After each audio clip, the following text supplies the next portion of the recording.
ನಾಡಿದ್ದು ದೆಹಲಿಯಲ್ಲಿ ಒಬಿಸಿ ಮಟ್ಟದ ಒಂದು ಸಭೆ ನಡೆಸ್ತಾ ಇದ್ದೀರಿ. ಮೊನ್ನೆ ಮೊದಲನೇ ಮೀಟಿಂಗ್ ಬೆಂಗಳೂರಲ್ಲಿ ಅದ್ದೂರಿಯಾಗಿ ನಡೆದಿತ್ತು. ಈಗ ದೆಹಲಿಯಲ್ಲಿ ಮಾಡ್ತಿದ್ದೀರಿ. ಯಾರ್ಯಾರು ಇರ್ತಾರೆ ಮತ್ತೆ ಎಷ್ಟು ದೊಡ್ಡ ಪ್ರಮಾಣದಲ್ಲಿ ನಡೀತಾ ಇದೆ?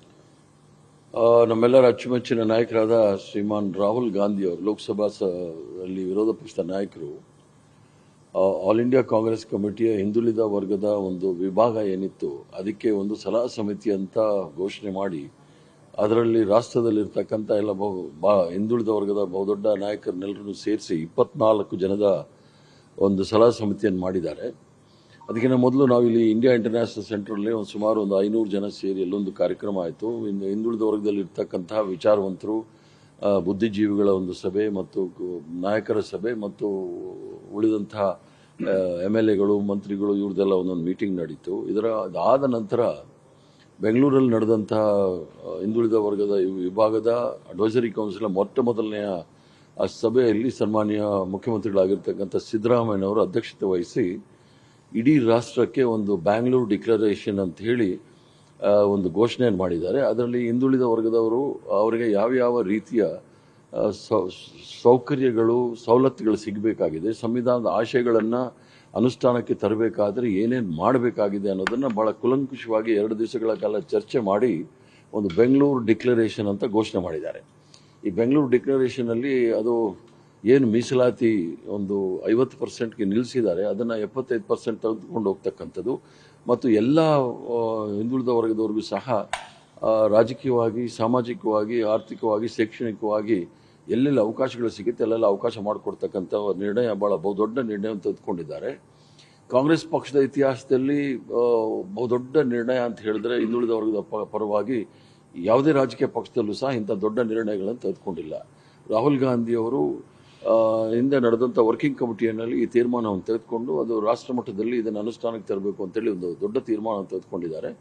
ಇಡೀ ರಾಷ್ಟ್ರದ ಹಿಂದುಳಿದ ವರ್ಗದವರು ರಾಹುಲ್ ಗಾಂಧಿ ಅವ್ರ ಜೊತೆಗೆ ನಿಲ್ಲಬೇಕು ಅಂತ ಹೇಳಿ ಏನು ಅಲ್ಲಿ ಕರ್ನಾಟಕ ರಾಜ್ಯದಲ್ಲಿ ಸಿದ್ದರಾಮಯ್ಯನವರು, ಅಶೋಕ್ ಗೆಹ್ಲೋಟ್ರವರು, ಭೂಪೇಶ್ ಬಘೇಲ್ರವರು ಒಂದು ತೀರ್ಮಾನ ತೆಗೆದುಕೊಂಡು ಒಂದು ದೊಡ್ಡ ಸಭೆ ಮಾಡಬೇಕು ಅಂತ ಹೇಳಿ ತೀರ್ಮಾನ ತೆಗೆದುಕೊಂಡ್ಮೇಲೆ ಡೆಲ್ಲಿಯಲ್ಲಿ ತಾಲ್ಕಟೋರಾ ಸ್ಟೇಡಿಯಂಲ್ಲಿ ಒಂದು ಇಡೀ ರಾಷ್ಟ್ರದಿಂದ ಬರ್ತಕ್ಕಂಥ ಹಿಂದುಳಿದ ವರ್ಗದ ನಾಯಕರ ಒಂದು ಸಭೆ ಮಾಡಿ ಬ್ಯಾಂಗ್ಳೂರು ಡಿಕ್ಲರೇಷನ್ ಏನು ಮಾಡಿದ್ದೀವಿ ಅದಕ್ಕೆ ಎಲ್ಲ ಒಪ್ಪಿಗೆಯನ್ನು ಪಡೆದು ಮುಂದೆ ಬರ್ತಕ್ಕಂಥ ದಿನಗಳಲ್ಲಿ ಅಕ್ಟೋಬರ್, ನವೆಂಬರಲ್ಲಿ ಒಂದು ಬಹುದೊಡ್ಡ ಒಂದು 10 ಲಕ್ಷ ಜನವನ್ನು ಸೇರಿಸಿ ರಾಷ್ಟ್ರದಲ್ಲೆಲ್ಲಾದರೂ ಒಂದು ದೊಡ್ಡ ಬಹಿರಂಗ ಸಭೆ ಮಾಡಬೇಕು ಅನ್ನೋ ತೀರ್ಮಾನ ಇದೆ. ಮತ್ತು ಇಡೀ ರಾಷ್ಟ್ರದಲ್ಲಿ ಎಲ್ಲ ರಾಜ್ಯದಲ್ಲೂ ಸಹ ಒಂದೊಂದು ಹಿಂದುಳಿದ ವರ್ಗದವರ ಸಮ್ಮೇಳನವನ್ನು ಮಾಡಬೇಕು ಅಂತ ಹೇಳಿ ತೀರ್ಮಾನ ಆಗಿದೆ. ಇವನ್ನೆಲ್ಲ ಚರ್ಚೆ ಮಾಡಲಿಕ್ಕೆ ಬರ್ತಾ ಇದ್ದಾರೆ. ಮತ್ತು 25ನೇ ತಾರೀಕು ನಡೀತಕ್ಕಂಥ ತಾಲ್ಕಟೋರಾ ಸ್ಟೇಡಿಯಂಲ್ಲಿ ನಡೀತಕ್ಕಂಥ ಈ ಒಂದು ಸಭೆಯನ್ನು ಸನ್ಮಾನ್ಯ ಆಲ್ ಇಂಡಿಯಾ ಕಾಂಗ್ರೆಸ್ ಕಮಿಟಿ ಅಧ್ಯಕ್ಷರಾದ ಸನ್ಮಾನ್ಯ ಮಲ್ಲಿಕಾರ್ಜುನ್ ಖರ್ಗೆ ಸಾಹೇಬರು ಅದನ್ನು ಉದ್ಘಾಟನೆ ಮಾಡ್ತಾರೆ.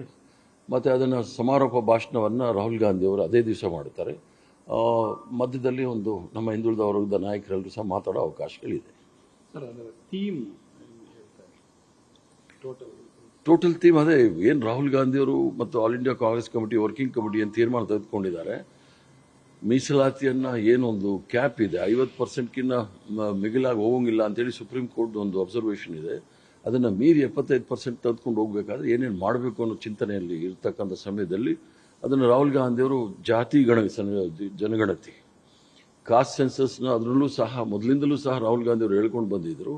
ಈಗ ಕೇಂದ್ರ ಸರ್ಕಾರದವರು ಜನಗಣತಿ ಮಾಡ್ತೀವಿ ಅಂತ ಹೇಳಿದ್ದಾರೆ, ಜಾತಿ ಗಣತಿ ಯಾವ ರೀತಿ ಮಾಡ್ತಾರೆ ಅನ್ನೋದು ಹೇಳಿಲ್ಲ. ತೆಲಂಗಾಣ ಮಾಡಲ್ಲಿ ಮಾಡಬೇಕು ಅಂತ ಹೇಳಿ ಒಂದು ಥೀಮ್ಸ್ ಕೂಡ ಇದೆ. ಅದನ್ನು ಯಾವ ರೀತಿ ಅನುಷ್ಠಾನಕ್ಕೆ ತರ್ತಾರೆ ನೋಡಬೇಕು. ಸರ್, ಈಗ ರಾಹುಲ್ ಗಾಂಧಿ ಅವರು ಇತ್ತೀಚೆಗೆ ಒಬಿಸಿ ಇದಕ್ಕೆ ಆದ್ಯತೆಯನ್ನು ಕೊಡ್ತಾ ಇದ್ದಾರೆ. ಸೊ ಇದರಿಂದ ಕಾಂಗ್ರೆಸ್ ಮತ್ತೆ ತಳಮಟ್ಟದಿಂದ ಪುನಶ್ಚೇತನಗೊಳ್ಳುವಂತ ಪ್ರಯತ್ನದ ಭಾಗನ? ಯಾಕಂದ್ರೆ ಈಗ ಬಿಹಾರ ಚುನಾವಣೆ ಕೂಡ ಬರ್ತಾ ಇದೆ. ಬಿಹಾರ ಚುನಾವಣೆಗೂ ಇದಕ್ಕೇನು ಸಂಬಂಧ ಇಲ್ಲ. ಜಾತಿ ಗಣತಿ ಆಗಬೇಕಂತದ್ದು ಲೋಕಸಭಾ ಚುನಾವಣೆಗಿಂತ ಮೊದಲಿಂದಲೂ ಸಹ ರಾಹುಲ್ ಗಾಂಧಿ ಅವರು ಹೇಳ್ತಾ ಇದ್ದಾರೆ.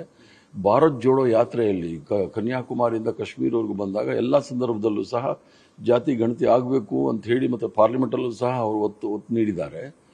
ಇದರಿಂದ ಬಿಹಾರ ಚುನಾವಣೆ ಒಂದು ಕಡೆ ಇದ್ರೂ ಸಹ ಮುಂದೆ ಬರ್ತಕ್ಕಂಥ ದಿನಗಳಲ್ಲಿ OBCಗಳಿಗೆ, ಅದರಲ್ಲೂ ಸಹ ಹಿಂದುಳಿದ ವರ್ಗದವ್ರಿಗೆ, ಯಾಕಂದರೆ ಇದು ಕನ್ನಡದಲ್ಲಿ ಹೇಳಬೇಕಂದ್ರೆ ಕಾಯಕ ಸಮಾಜ ಇಡೀ ರಾಷ್ಟ್ರದ ಉತ್ಪಾದನೆ ಮತ್ತು ರಾಷ್ಟ್ರದ ಅಭಿವೃದ್ಧಿಗಾಗಿ ಬಹಳಷ್ಟು ದೊಡ್ಡ ಶ್ರಮ ವಹಿಸಿರ್ತಕ್ಕಂಥವರು, ದೈಹಿಕವಾಗಿ ಶ್ರಮ ವಹಿಸಿರ್ತಕ್ಕಂಥವ್ರು ಈ ಒಂದು ಕಾಯಕ ಸಮಾಜ ಅವ್ರಿಗೆ ಬೇಕಾದಂಥ ಸಂವಿಧಾನದಲ್ಲಿ ಇರ್ತಕ್ಕಂಥ ಆಶಯಗಳಲ್ಲಿ ಮೂಲಕ ದೊರಕಬೇಕಾದಂಥ ಎಲ್ಲ ಸೌಲಭ್ಯಗಳು, ಸೌಕರ್ಯಗಳು, ಶಿಕ್ಷಣ ಮತ್ತು ಆರೋಗ್ಯದ ಬಗ್ಗೆ ಹೆಚ್ಚಿನ ಒತ್ತನ್ನು ಕೊಟ್ಟು ಅದನ್ನು ದೊರಕಿಸ್ಕೊಡ್ಲಿಕ್ಕೋಸ್ಕರ ಈ ಹೋರಾಟ. ನ್ಯೂಸ್ ಫಸ್ಟ್, ನಿರ್ಭೀತಿಯಿಂದ ನಿಮ್ಮ ಪರವಾಗಿ.